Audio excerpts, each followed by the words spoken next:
Hi everyone, this is Frequency Bone Summer Music Connection 5, and the title of our subject matter this summer is Playing Through the Years. This is session 5, and it's about college.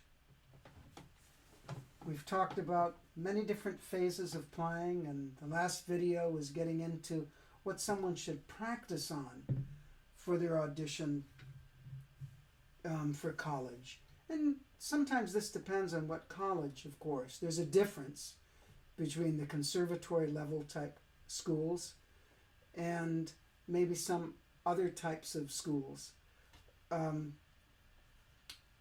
And it's good to know what you want to go into so you know what to work on. You know what's basically expected of you. And you can do the best that you can so you're prepared. But let's say you get into that college of your choice. Well, guess what? It might feel like starting all over again in your freshman year. Because depending on who you have for a teacher, depending on the school too, depending on what you want to do with your playing, it's a chance to take another look at the foundation.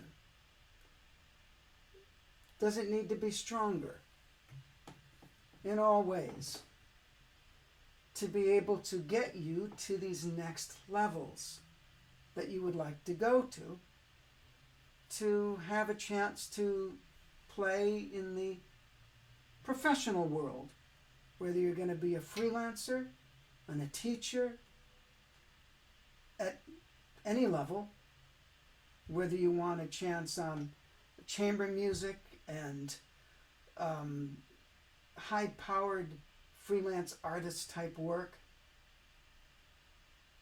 orchestra playing, of course, and getting into many of our wonderful military bands in this country, which really, those players, absolutely this terrific. Those standards can be very high in these ensembles, and it's getting harder to even get in. The competition is fierce, so that's a very viable career option. And I think very noble in its cause for the work that they do, but also very challenging and rewarding, I've found out from many people in the repertoire that they get to play. So, college is a time for you to even take a deeper look at what you've already built. And this can even come into what attitudes you have built and how they might need to be adjusted. It's a time of refining, realigning, discovering. Not everyone who goes into college necessarily ends up being a musician. But that doesn't mean that the work that they did as a musician, as a working instrumentalist, trying to advance themselves, is wasted. It's very important to realize that.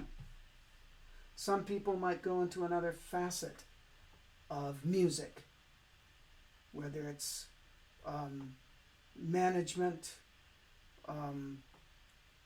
all sorts of different careers in the music field. The instrumental path is a path that is opening up at the same time that it's narrowing.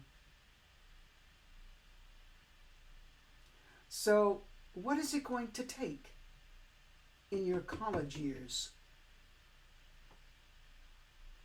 This can be a big subject, but one of them is this going back to the beginning with greater know-how more knowledge, more experience than you had when you were first working on things.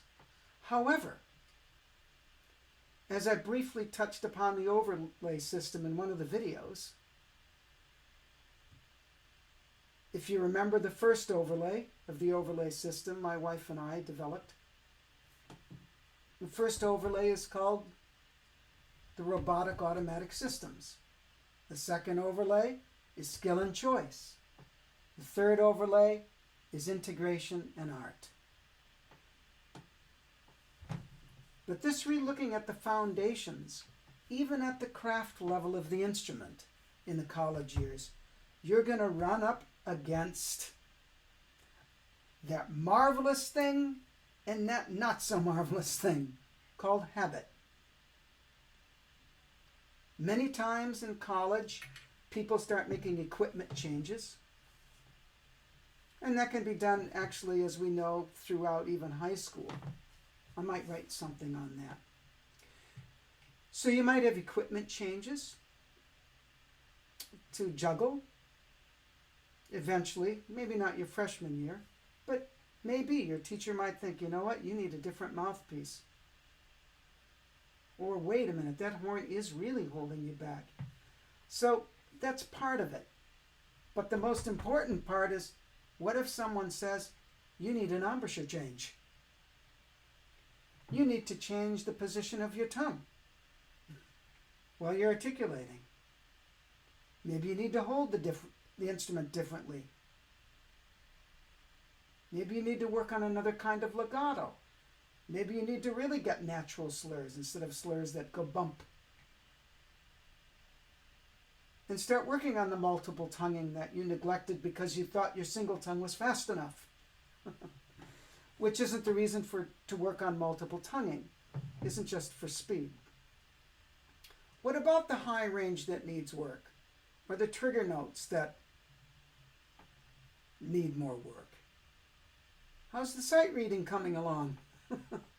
So, all of a sudden, if you've been playing for, let's say before you get to college and you started at 9 or 10 years old, you might have been playing for 8, 9 years before you go to college. So you have all of these habits built up. The most important advice I could give you in this, in college, especially the freshman and sophomore years and probably beyond, is to not be in this rush. It seems like you might need to be in a rush. You have to play juries, you have recitals to work for, you have concerts, people are demanding this from you and that from you. So again, we get into time management, how to make the most out of our time, on top of rehearsals, on top of some classes, that can really, you can have a very, very full schedule in college. At the same time, what if you have to go through some big changes in your playing? And then the repertoire someone in orchestra or wind ensemble gives you is something that you can only do, or even only attempt to do, with your second nature playing setup. So these are real challenges that a lot of people go through in college.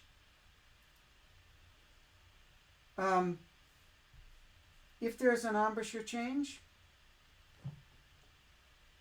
you have to go at it slowly. You might have to talk to the orchestra directors and say, look, I'm going through this change. I have to play second or lower parts.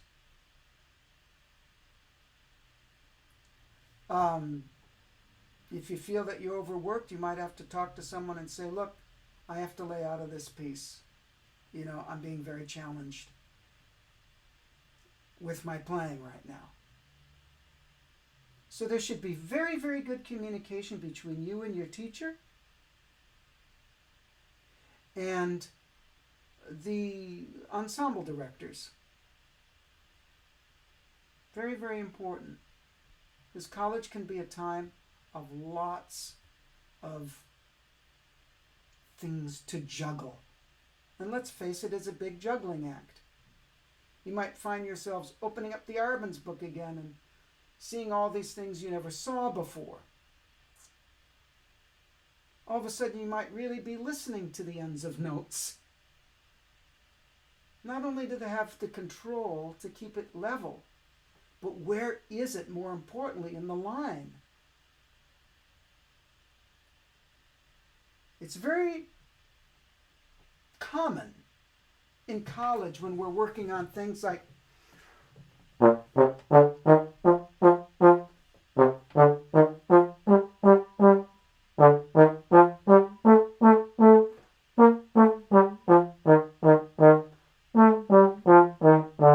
all these things that we get very, very mechanical oriented, and we forget our musical inspiration. Anytime you think technique, my suggestion is you think of the music that can empower it. It might just be like something like that. It doesn't have to be unless there's a musical reason. And your reason for playing these very basic things are to build a greater relationship with your embouchure and your air as your tools for music making. So music, as I have said in other videos many, many times, doesn't have to be this over-emotional thing. It could be something, it's really the spirit that energizes anything that you're doing, whether it's a simple etude or an advanced concerto. So when you're playing these simple scales, have a fluidity to them. When you're thinking about your embouchure, make sure you are always thinking about your air. During these times, it's important that you go to concerts and be inspired by the music that inspires you, by the artists that inspire you. It might be great to listen to some other instruments besides your instrument. Very important. And this is all because of everything can get very intense and you feel, wow, I've been on this Arbenz etude for a month and it still doesn't sound very good. The question is it getting closer? Is it getting closer? Even if it seems like, 2,000 miles away, is it getting closer? Even a little bit. Sometimes we're so caught up in things, we can't see that a little bit is something. So please appreciate the small things or learn to acquire a value for the minute changes that happen. This will keep you mentally much fresher, okay? And not so bogged down, and can kind of ease the frustration and tension levels when things aren't snapping along. During this time, and you have to play a jury or a promotional, whatever it's called in the school you'll be going to or go to, pick one that suits your level. Even if it doesn't seem like a college level solo. Well, what's a college level solo? People have levels for it according to what they think the timetable is that someone should be at. Well, we all have different timings. There's nothing wrong with a beautiful Marcello sonata or a Vivaldi sonata or a Handel sonata. Nothing at all. And there's many, many other solos, I've written several myself, that actually the range isn't that big, but someone can still find some musical satisfaction from a level that maybe isn't as complicated. So during this college start over time, which it can be for a lot of people, it's at least a relook and a refinement and big time tune-up for people who are very advanced. I know when I got to college, I was much more advanced than a lot of people who were at 18. I remember John Swallow said, let's look into your legato and see if we can make it more fluid. So I had kind of a typical trombone legato. Do, do, do, do, do. And, I mean, I could play lyrically, so it wasn't getting in the way of that. But he added this much more lyrical articulation, lyrical meaning smoother, more fluid. And so he called it a la la la la la la la la, do do do do. But mine it turned into an extremely light do where I'm hardly even touching, the roof of my mouth.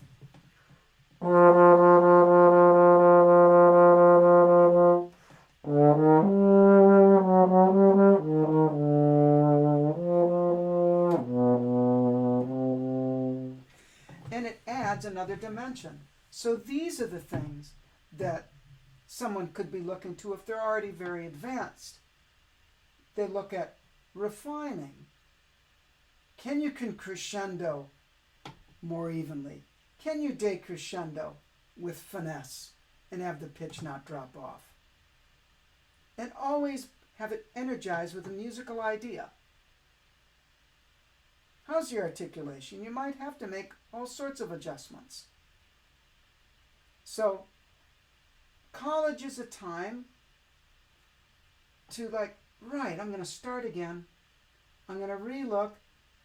I'm going to take my time in areas maybe I didn't take as much time as I could have. And it might be areas that you already do well or areas that maybe you've avoided. So this is my first video on the college years, and maybe there'll be a couple other ones.